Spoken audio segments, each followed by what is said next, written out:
Hello everyone, good morning to all of you. आइए आज हम लोग भारत में जो पंचायती राज है, पंचायती राज के बारे में पढ़ेंगे, क्योंकि ये पंचायती राज टॉपिक बहुत ही इम्पोर्टेंट है। क्योंकि पूरे भारत में कैसे जो है पंचायती राज यानी त्रिस्तरीय जो शासन है पंचायत में किस प्रकार से काम करती है और कैसे ये आया, और फिर संविधान में नहीं था, फिर भी जो है संविधान में इसे कब जोड़ा गया, और फिर पंचायती राज में क्या महिलाओं की स्थिति है।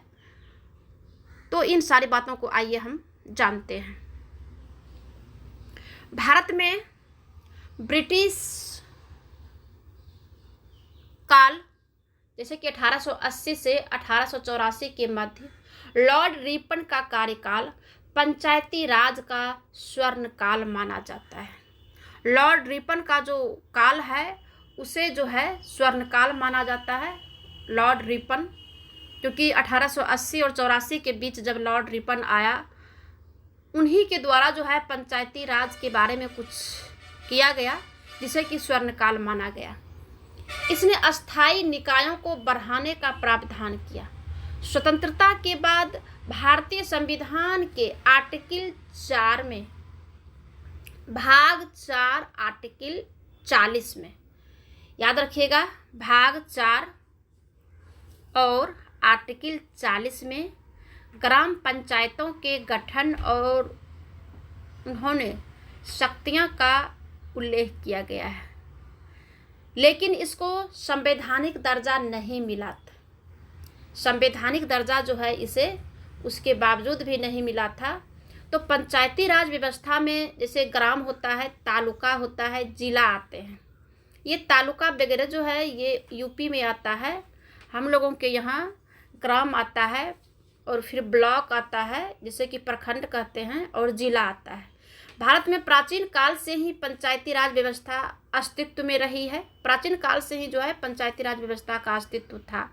आधुनिक भारत में पहली बार तत्कालीन प्रधानमंत्री पंडित जवाहरलाल नेहरू द्वारा राजस्थान के नागौर जिले के बगदरी गांव में 2 अक्टूबर 1959 को पंचायती राज व्यवस्था लागू की गई। इस समय राजस्थान के मुख्यमंत्री मोहन लाल सुखाड़िया व मुख्य सचिव भगत सिंह मेहता थे। जब राजस्थान में पंचायती राज लागू किया गया, उसमें भी 2 अक्टूबर 1959 को 2 अक्टूबर इसलिए रखा गया क्योंकि 2 अक्टूबर को महात्मा गांधी जी की जयंती के अवसर पर, और महात्मा गांधी जो है सबसे ज़्यादा गांव के विकास में जो है विश्वास रखते थे। उनका कहना था कि गांव के विकास से ही देश का विकास होगा। तो इसीलिए जो है 2 अक्टूबर दिन जो है रखा गया, और राजस्थान के नागौर जिले से इसे जो है इस व्यवस्था को लागू किया गया। उस समय जो मुख्यमंत्री थे वो मोहन लाल सुखाड़िया थे, और फिर मुख्य सचिव भगत सिंह मेहता थे। भगत सिंह मेहता को राजस्थान में, बलवंत राय मेहता को भारत में पंचायती राज का जनक माना जाता है। याद रखिएगा, भगत सिंह मेहता को राजस्थान में और बलवंत राय मेहता को भारत में पंचायती राज का जनक माना जाता है। इसको संवैधानिक दर्जा जो है 73वें संविधान संशोधन 1992 में मिला। इसको 11वीं सूची भाग 9 और आर्टिकल 243 में 16 कानून और 29 कार्यों का उल्लेख किया गया। 16 प्रकार का कानून में जैसे कि अ से लेकर के, जैसे कि ए से लेकर के 16 तक जो है ABCDEFGHIJKLMNIO तक जो है कानून बनाया गया। और क ख ग घ में भी उसी टाइप से होगा, 16वां नंबर पर जो है। और कितना कार्य पंचायत को दिया गया? 29 कार्य दिया गया। और भारत में 1957 में बलवंत राय मेहता समिति की सिफारिश पर त्रिस्तरीय पंचायती राज का गठन किया गया। ठीक है, इसमें कि पहला रहता है ग्राम स्तर पर ग्राम पंचायत। ग्राम स्तर पर एक ग्राम पंचायत जिसका कि प्रमुख मुखिया बनाया जाता है। खंड स्तर पर पंचायत समिति को चुना जाता है, जो कि हर एक वार्ड में जो है पंचायत समिति रहता है। इसका जो प्रमुख होता है प्रखंड प्रमुख होता है। और जिला स्तर पर जिला परिषद आ जाता है, जिसका कि चेयरमैन अध्यक्ष जिला परिषद अध्यक्ष होता है। ठीक है, तो ये है पंचायती राज व्यवस्था का 73वां संविधान संशोधन जब हुआ 1992 में, तो इतनी बातों को जो है उसमें ऐड किया गया। और फिर भारत का संविधान 73वां संशोधन अधिनियम 1993, भारत के संविधान में एक और संशोधन किया गया, जो कि संविधान के अनुच्छेद 40 में सुरक्षित किए गए।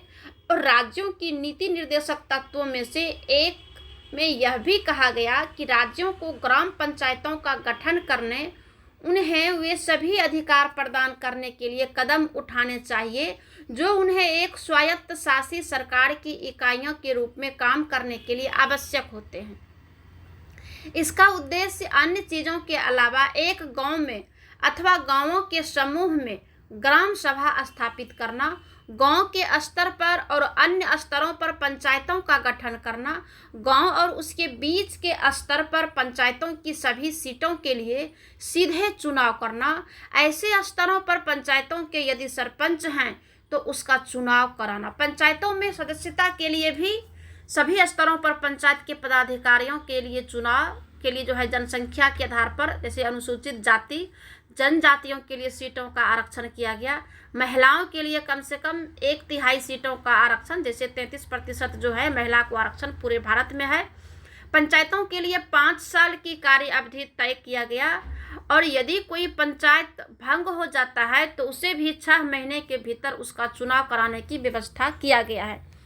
जैसा कि MP MLA का चुनाव होता है, विधायक और सांसद का चुनाव होता है, जो प्रोसेस से होता है और जो कार्यकाल है, और जैसे 6 महीने के अंदर अगर उसका किसी भी तरह से अगर वो पद खाली हो जाता है तो 6 महीने के अंदर जैसे भरा जाता है, उसी प्रकार से पंचायती व्यवस्था में भी वही प्रक्रिया अपनाया गया है।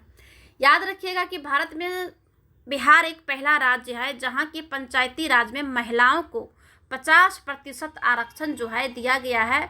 और ये आरक्षण नीतीश सरकार के कार्यकाल में जो है शुरुआत किया गया है।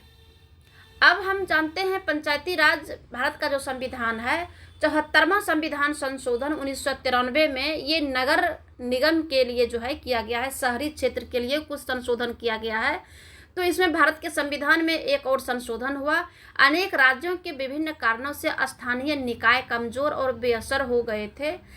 इनमें जो है नियमित चुनाव ना होना, लंबे समय तक भंग रहना और कर्तव्यों और अधिकारों को समुचित हस्तांतरण ना होना शामिल रहता है। इसके परिणाम स्वरूप शहरी स्थानीय निकाय एक स्वायत्त शासी सरकार की जीवंत लोकतांत्रिक इकाई के रूप में कारगर ढंग से काम नहीं कर पा रहे हैं। इन खामियों को देखते हुए संविधान में पालिकाओं यानी नगर पालिका जो शहरी क्षेत्र है के संबंध में एक नया भाग फिर से जोड़ा गया। ये 74वां संशोधन हुआ। 73वां में जो हुआ था तो वो ये पंचायती राज के लिए हुआ था, जो कि ग्रामीण क्षेत्र के लिए होता है।